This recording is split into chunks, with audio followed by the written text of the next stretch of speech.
To the our new class for the chapter 3 civics and we were studying the parliament।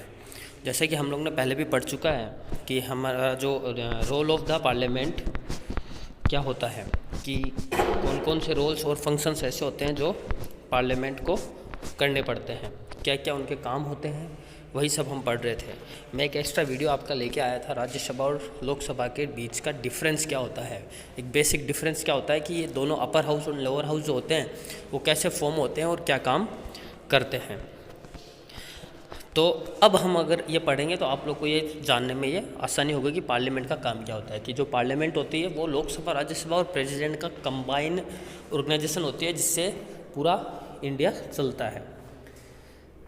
To select the national government, अभी parliament का जो सबसे पहला काम होता है वो कौन सा होता है, वो होता है नेशनल गवर्नमेंट को सेलेक्ट करना। ठीक है। The parliament in India consist of the president, जो भारत की जो पार्लियामेंट होती है वो प्रेसिडेंट को कंसिस्ट करती है, the Rajya Sabha and the Lok Sabha. ठीक है। After the Lok Sabha elections, Lok Sabha के इलेक्शंस होने के बाद में ए लिस्ट इज़ प्रिपेयर्ड, एक लिस्ट प्रिपेयर की जाती है एमपीज़ की, जो हर एक जो जितने भी पॉलिटिकल पार्टीज़ जो compete करते हैं इलेक्शंस के लिए, जो लड़ाई करते हैं, इलेक्शंस लड़ते हैं, उनकी एक लिस्ट प्रिपेयर की जाती है कि भाई जो जीत चुका है वो कितने कितने वोटों से जीता है और उसको कितने एमपीज़ मिले हैं। जैसे बीजेपी को कितने एमपीज़ मिले हैं, कांग्रेस को कितने एमपीज़ मिले हैं, ऐसे अलग अलग एक लिस्ट तैयार की जाती है और जिसको ज़्यादा लिस्ट मिलती है, जो ज़्यादा लीड मिलती है वो जीत जाता है। ठीक है। For a political party to form the government they must have a majority of elected MPs since there are 543 elected plus 2 nominated member in Lok Sabha. Lok Sabha के अंदर 2 मेंबर ऐसे होते हैं जो कि ये बताते हैं, जो नॉमिनेटेड किए जाते हैं प्रेसिडेंट के द्वारा, उनको इलेक्ट नहीं किया जाता है, वो प्रेसिडेंट उनको इलेक्ट करता है।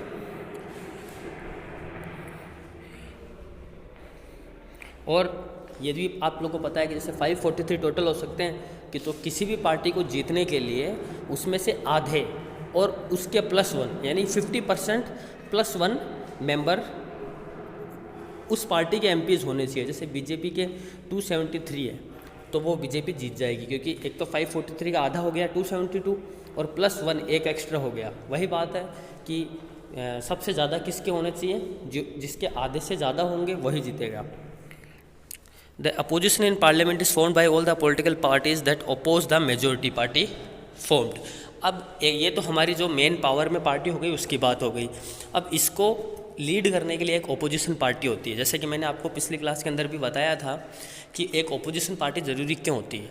ओपोजिशन पार्टी इसलिए ज़रूरी होती है क्योंकि वो हमें ये बताती है कि हम कितना, जो पावर में पार्टी रहती है वो कितना काम कर रही है और कौन सा काम सही कर रही है, कौन सा नहीं कर रही है, उस पर पूरे को नज़र रखने के लिए हमने एक ओपोजिशन पार्टी बना दी है, ताकि वो ओपोजिशन पार्टी के डर से ये काम कर सके। अभी आप लोग को ये लिख के नहीं आना है कि है ना डर से काम कर सके, ऐसा लिख के नहीं आना है, लेकिन समझने की बात है कि है ना ओपोजिशन पार्टी होती इसलिए है ताकि जो पावरफुल पार्टी है वो अपने पावर का, अपनी शक्तियों का नाजायज़ फ़ायदा ना उठा सके। The opposition in parliament is formed by all the political parties that oppose the majority party। अभी opposition पार्टी बनती कैसे है कि जो एक तो जीत जाती है, जितनी भी पार्टीज़ होती है उनकी लिस्ट तैयार होती है, जो सबसे ज़्यादा जिनको मिलते हैं वोट वो तो जीत जाती है। जो बाकी की पार्टीज़ रहती हैं, जो बाकी की पार्टीज़ में सबसे ज़्यादा वोट लेके सबसे ज़्यादा एमपीज़ जिसके पास रहते हैं वो अपोजिशन पार्टी कहलाती है। One of the most important function of the Lok Sabha is to select the executive. अभी सबसे इंपॉर्टेंट फंक्शन इस लोकसभा का क्या है, वो एग्जीक्यूटिव सेलेक्ट करना है। Executive as you read in chapter 1 is a group of person who work together to implement the laws made by the parliament. अभी एग्जीक्यूटिव कौन होता है ये आप लोग ने पहले चैप्टर में पढ़ा हुआ है कि एग्जीक्यूटिव वो लोग होते हैं जो पार्लियामेंट के द्वारा बनाए जाते हैं और वो लोग क्या करते हैं, जो पार्लियामेंट उनको काम देती है, जो लोकसभा राज्यसभा मिलके जो उनको काम देती है वो काम उनको करना पड़ता है। ठीक है। This executive is often what we have in mind when we use the term government. The prime minister of India is the leader of the ruling party in the Lok Sabha. अभी देखो प्राइम मिनिस्टर क्या है, वो leader होता है, वो राजा होता है, किसका, लोकसभा का। From the MPs who belong to her party, और वो एमपीज़ जितने भी उसके अंडर में एमपीज़ रहते हैं वो उसको आंसर करते हैं, उसके अंडर में रह के काम करते हैं। The prime minister select minister to work with her to implement decisions. These ministers then take charge of the different areas of the government functioning like health, education, finance, etc. अभी क्या होता है कि जो प्राइम मिनिस्टर होता है, जब जैसे उनकी सरकार बन जाती है, वो प्राइम मिनिस्टर होता है, वो प्राइम मिनिस्टर क्या करता है, वो प्राइम मिनिस्टर उसको बोल देता है कि जितने भी जो मिनिस्टर है अपने उसके अंडर में जितने भी मिनिस्टर रहते हैं वो चारों तरफ उनको फैला देता है।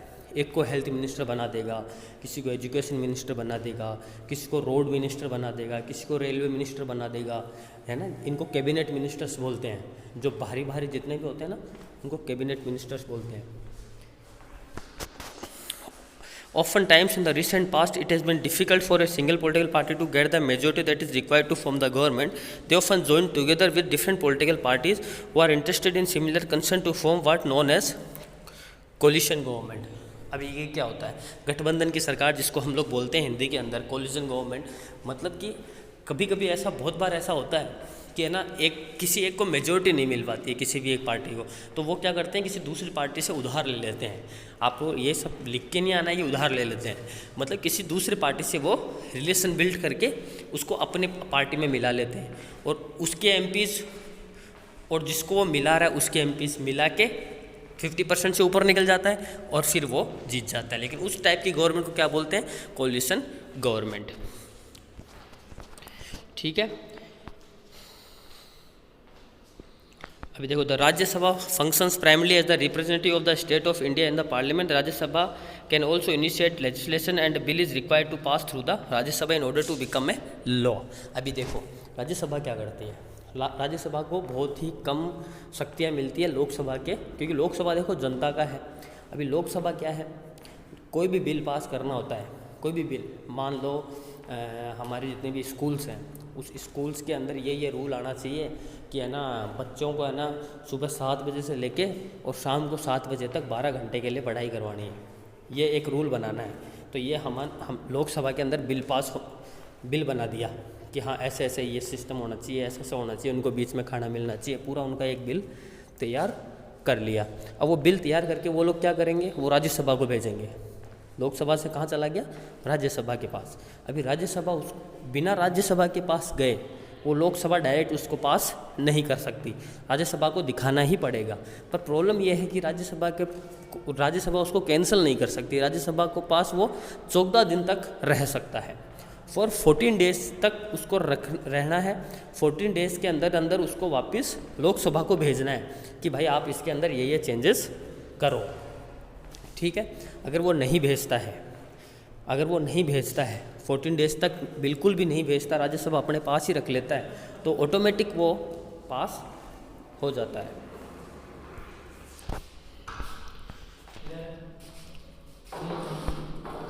The Rajya Sabha can also initiate legislation and a bill is required to went through the Rajya Sabha in order to become a law. It therefore has an important role of reviewing and altering the Sabha. The member of the Rajya Sabha are elected by the elected members of the legislative assemblies of various states. There are 233 elected members plus 12 members nominated by the president. राज्य सभा का क्या rule है, राज्य सभा का ये rule है कि 233 सभा functions primarily as the representative of the states of India in the parliament. अभी हमारी जो राज्यसभा होती है वो एक रिप्रेजेंटेटिव की तरह काम करती है। The Rajya Sabha can also initiate legislation and a bill is required to pass through the Rajya Sabha in order to become a law. It therefore has an important role of reviewing and altering the laws initiated by the Lok Sabha. The member of the Rajya Sabha are elected by the elected members of the legislative assemblies of various states.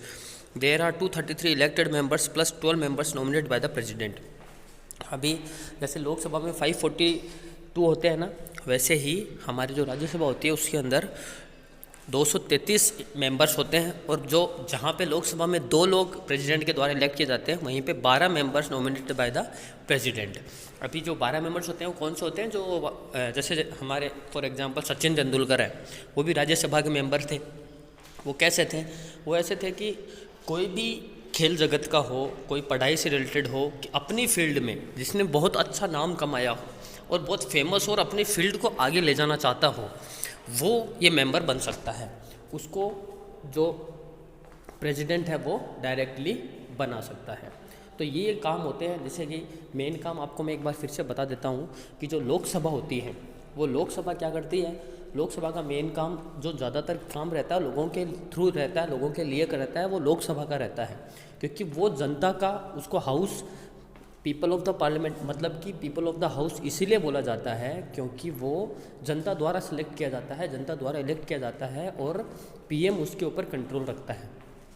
और राज्यसभा होती है वो indirectly काम करती है लेकिन indirectly काम करती है। राज्यसभा के पास इतनी पावर्स नहीं होती है जितनी पावर्स लोकसभा के पास में होती है। अभी नेक्स्ट जो हमारा पार्लियामेंट का काम वो क्या है, to control, guide and inform the government. अभी जो पार्लियामेंट का जो नेक्स्ट काम क्या होता है कि गवर्नमेंट को कंट्रोल करना, गवर्नमेंट को गाइड करना और गवर्नमेंट को कोई भी काम के लिए इन्फॉर्म करना। ये पढ़ते हैं, the parliament while in session begins with a question hour. जो पार्लियामेंट का सेशन स्टार्ट होता है वो सबसे पहले उसमें क्या काम होता है, उसके अंदर क्वेश्चन आवर का टाइम होता है।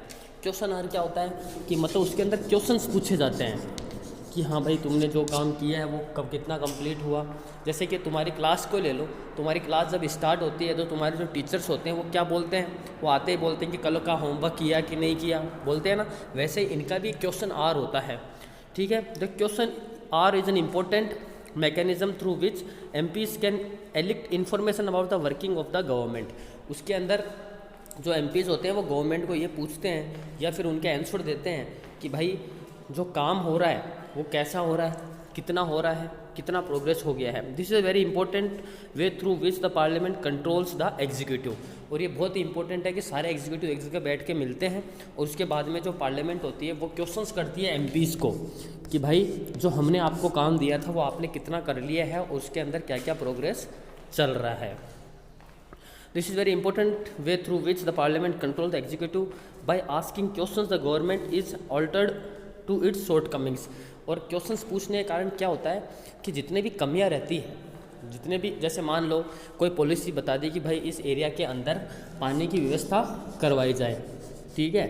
अभी वो करके देखा, वो व्यवस्था MPs लोगों ने करके देखा, लेकिन उसके अंदर ये प्रॉब्लम्स आ रही है, तो ये प्रॉब्लम्स वो लोग इस बैठक के अंदर, इस जो ये क्वेश्चन आवर होता है इसके अंदर वो लोग बताते हैं। बाय आस्किंग क्वेश्चंस, क्वेश्चन पूछने से ही तो क्वेश्चंस को सॉल्यूशन मिलता है। अभी आप लोग क्लास में चुपचाप बैठे रहोगे, कुछ बोलोगे नहीं, तो कैसे पता चलेगा टीचर को कि भाई इसको क्या प्रॉब्लम हो रही है। आप लोग क्वेश्चन जितना पूछोगे उतने आपके डाउट क्लियर होते रहेंगे। वैसे ही यहाँ पे होता है। And also comes to know the opinion of the people through their representatives in the parliament. और लोगों का, अभी जो MPs होते हैं, जो MLAs बने रहते हैं, वो तो लोगों के द्वारा चुने हुए रहते हैं और MLA को पता रहता है कि लोगों को क्या चाहिए, ठीक है। तो हम जनता जो रहती है, हम MLAs को बताते हैं कि हमारे एरिया में ये प्रॉब्लम चालू है, ये रोड का प्रॉब्लम है, ये पानी का प्रॉब्लम है, ये इलेक्ट्रिसिटी का प्रॉब्लम है, तो वो हमारी बात को आगे पहुंचाते हैं पार्लियामेंट तक कि है ना इस एरिया के लोगों को इतनी इतनी प्रॉब्लम्स हो रही है।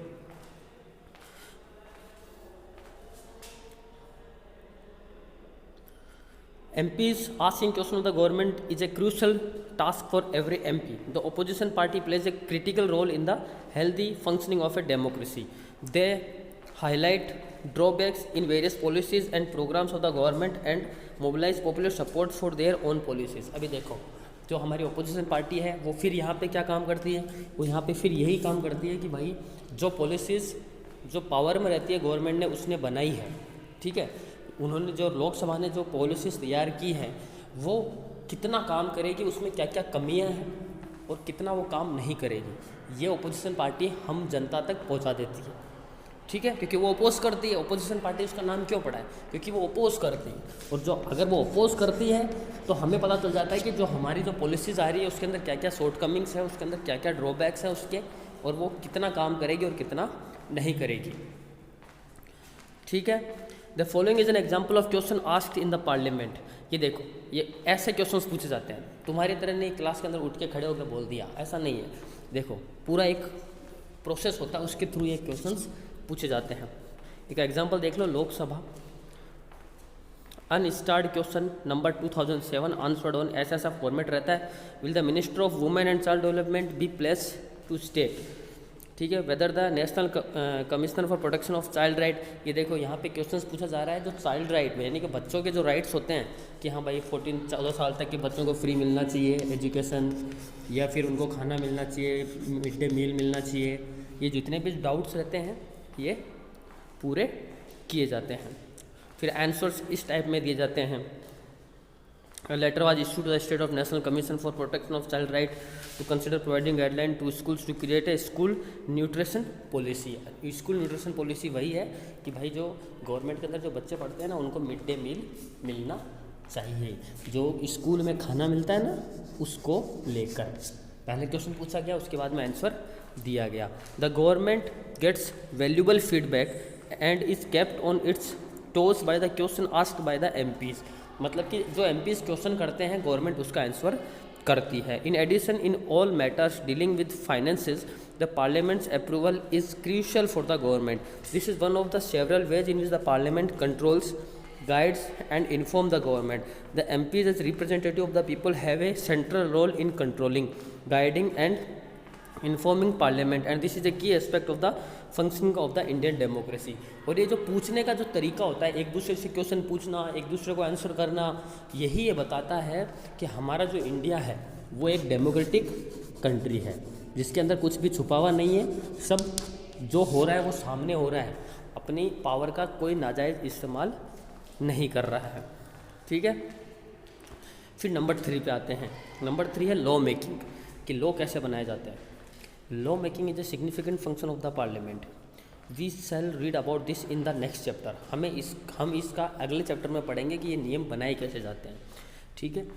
अभी मैं आप लोग को एक बेसिक जानकारी दे देता हूँ कि कोई भी नियम बनाते हैं ना तो पहले वो लोकसभा में जाता है, ठीक है।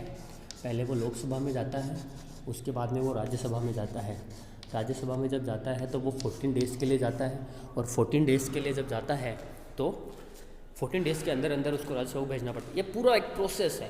कोई भी नियम ऐसे हवा में नहीं बना देते, रातों रात बन जाता है और निकल जाता है, ऐसा नहीं है। पूरा प्रोसेस है, वो प्रोसेस हम अगले चैप्टर में, आपके इसी के अगले चैप्टर में पढ़ेंगे। अब ये जान लेते हैं who are the people in the parliament, कि पार्लियामेंट में जो लोग हैं वो कौन है, ठीक है। The parliament now has more and more people from different backgrounds. Parliament में जो लोग रहते हैं ना वो अलग अलग बैकग्राउंड के लोग रहते हैं, क्योंकि प्रॉब्लम क्या है, प्रॉब्लम ये है कि इंडिया के अंदर जो भी इंडिया के अंदर जितनी जनसंख्या है वो किसी एक कास्ट की नहीं है, किसी एक रिलीजन की नहीं है। कितने अलग अलग टाइप के लोग रहते हैं, कितने अलग अलग स्टेट है, कितने अलग अलग फेस्टिवल्स मनाए जाते हैं। डाइवर्स है हमारा इंडिया, ये तो आप लोगों ने 6th क्लास में पढ़ा था, ठीक है। For example, there are more rural members as also members from many regional parties, groups and people that were till now unrepresented are beginning to get elected in the parliament। मतलब कि अलग अलग parties से जो बंदे रहते हैं वो अलग अलग ग्रुप से रहते हैं, अलग अलग रिलीजन से रहते हैं, ताकि किसी भी रिलीजन के साथ नाइंसाफ़ी ना हो, किसी भी कम्युनिटी, किसी भी बैकग्राउंड के साथ में नाइंसाफ़ी ना हो। There has also been an increase in political participation from the Dalit and background caste, backward class. मतलब कि जितने भी मतलब पिछड़े जो कास्ट रहती है और जो दलित वगैरह हैं, ठीक है, उनके भी मेंबर्स रहते हैं, ताकि वो भी ऊपर आए, सबके बराबर चले। Let us look at the following table that shows the percentage of the population who voted in Lok Sabha elections in different years. अभी देखो लोकसभा में 1951 से 52 के अंदर 44.87%, ये तो पूरा एक टेबल तुम्हें एग्जांपल के तौर पे दिया हुआ है। It has been observe that representative democracy can not produce a perfect reflection of society. There is a realization that when interest and expression separate us, it is important to ensure that communities that have been historically marginalized are given adequate representation. With this in mind, some seats are reserved in the parliament for SC/STs। बस यही बताया हुआ है कि भाई जैसे जो upper caste है, जो हिंदू है, मुस्लिम है, ये जो अपर कास्ट है, ये लोग ऊपर के ऊपर नहीं रह जाए, ये अब ज़्यादा अमीर नहीं हो जाए, ये इनको ज़्यादा बेनिफिट नहीं मिले, इसके लिए ST/SC जो हमारी बैकवर्ड क्लासेस हैं उनको भी, जैसे अभी राजपूत है, ब्राह्मण है, जाट है, ये ऊपर है, तो इनके साथ चलवाने के लिए ST/SC के मेंबर्स भी पार्लियामेंट के अंदर इलेक्ट किए जाते हैं। This has been done so that the MPs elected from these constituencies will be familiar and can represent Dalit and Adivasis interest in parliament. इसलिए कि भाई जो आदिवासी हैं, जो दलित हैं, है ना, हमारे होता है ना जो हरिजन लोग होते हैं, बलाई मेतर जिनको हम बोलते हैं, भाई वो लोग पिछड़े के पिछड़े ना रह जाएं, इसके लिए हम लोग इनको पार्लियामेंट के अंदर मेंबर बनाते हैं, ताकि इनकी कम्युनिटी से एक ऐसा बंदा बैठा रहता है जो इनकी कम्युनिटी के लिए सोचता है, इनकी कम्युनिटी के लिए वो पूरे गवर्नमेंट को बताता है कि भाई इतनी इतनी प्रॉब्लम्स हमारी कम्युनिटी के लोग को आ रही है, तो आप इसके लिए कुछ करिए। फिर गवर्नमेंट उसके लिए रूल बनाती है। ठीक है। Similarly, it has more recently been suggested that there should be reservation of seats for women। ऐसे ही अभी किसी ने सजेस्ट किया कि भाई वुमेन जो औरतें होती हैं उनके लिए अलग सीट्स होनी चाहिए, ताकि वो उनको भी ऐसा नहीं लगे कि भाई औरतों को आगे नहीं बैठाया हुआ, औरतें राजनीति में नहीं आती। अब ऐसा नहीं है। अब आपको कभी न्यूज़ चैनल में देखो, पार्लियामेंट को आपको राज्यसभा की, लोकसभा की आपको बहस देखने को मिलती होगी, जिसके अंदर है ना बहुत सी औरतें बैठती हैं। ठीक है। This issue is still being debated. 60 year ago only 4% of MPs were women. अभी भी बहुत कम औरतें ऐसी होती हैं जो पार्लियामेंट के अंदर बैठती हैं, जो कि एक बहुत ही गलत चीज़ है। 60 year ago only 4% of MPs वर। 60 साल पहले सिर्फ 4% औरतें बैठती थी, and today it just about 9%। और अभी वो 9% से ऊपर पहुंच चुकी है कि 9% औरतें बैठती है, बाकी सब आदमी बैठते हैं। This is a small share when you consider the fact that half of population are women. और ये बहुत ही छोटा शेयर है, मतलब कि इतने कम बैठती है, जबकि जो जनसंख्या है वो आधी औरतों की है लगभग, और आधी आदमियों की है। तो जब आदमियों, आज मान लो पार्लियामेंट में 100 लोग बैठते हैं, फॉर एग्जांपल मान लो 100 लोग बैठते हैं, तो 100 में से 90 हैं वो तो बैठते हैं आदमी, 10 बैठते हैं महिलाएं। लेकिन ये कितना गलत है, जबकि जो 100 पॉपुलेशन जो 100 है उसमें से 50 औरतें हैं, तो होना क्या चाहिए कि 50 औरतें बैठनी चाहिए और 50 आदमी बैठने चाहिए, ताकि वो औरतों की सेफ्टी, सुरक्षा, पढ़ाई, एजुकेशन, इनके बारे में ध्यान दे सकें। It is issues of this kind that force the country to ask certain difficulty and often unresolved questions about whether our democratic system is representative enough. और यही सब ऐसे सवाल उठाते हैं कि भाई हमारा जो कंट्री है वो एक नाम का डेमोक्रेटिक कंट्री है, बाकी इसके अंदर ऐसा कुछ कई जगहों पर ऐसा होता नहीं है। इसके ऊपर क्वेश्चन चालू हैं, डिबेट चालू हैं, इसके लिए बहुत सारे पॉलिसीज़ भी चालू हैं। The fact that we can ask this questions are working towards answer is a reflection of the strength and the faith that people in India have in a democratic form of government. और इसीलिए ये एक democratic form of government के लिए questions establish करता है। अभी देखो ग्लोसरी दी हुई है तुम्हारे बहुत ही अच्छी। अप्रूवल क्या होता है, कोलिशन क्या होता है, अनरिजॉल्व्ड क्या होता है। ठीक है। अभी अप्रूवल क्या होता है, to give one's consent to and be favourable towards something in the context of this chapter both the formal consent. ये आप लोग को मैं अलग से वीडियो बना के बता दूंगा। अभी एक्सरसाइज है, इसके मैं अलग से आपको वीडियो बना के क्वेश्चन आंसर भी करवा दूंगा, जो आप अपने नोटबुक के अंदर you can write in your notebook. ठीक है। इस चैप्टर से आपको अगर कुछ समझ में नहीं आया है तो आप मुझे पर्सनल कॉल करके, पर्सनल मैसेज करके, या फिर वीडियो के नीचे आपको कमेंट बॉक्स मिलता है, कमेंट चैट बॉक्स के अंदर आपके ऐप के अंदर आप मुझे पूछ सकते हो अगर कुछ भी आपको समझ में नहीं आया। बहुत ही सिंपल चैप्टर था, ज़्यादा कंफ्यूज होने की ज़रूरत नहीं है कि पार्लियामेंट क्या होता है, पार्लियामेंट के अंदर क्या क्या चीज़ें होती है, लोकसभा होती है, राज्यसभा होती है। ठीक है, जो मैंने आपको अलग से वीडियो करके बताया है, लोकसभा कैसे काम करती है, राज्यसभा क्या काम करती है, बस इतना ही है चैप्टर में, और कुछ भी चैप्टर के अंदर नहीं है। अब अगले वाले चैप्टर में हम लोग ये सीखेंगे कि जो लोकसभा, राज्यसभा, जो पूरी पार्लियामेंट है, ये पार्लियामेंट कोई भी नियम, नया नियम बनाती है तो वो कैसे बनाती है। ठीक है, बस ये चीज़ें हम लोग को करनी है। चलो, all the best for the future and all the best for the study. Have a nice day.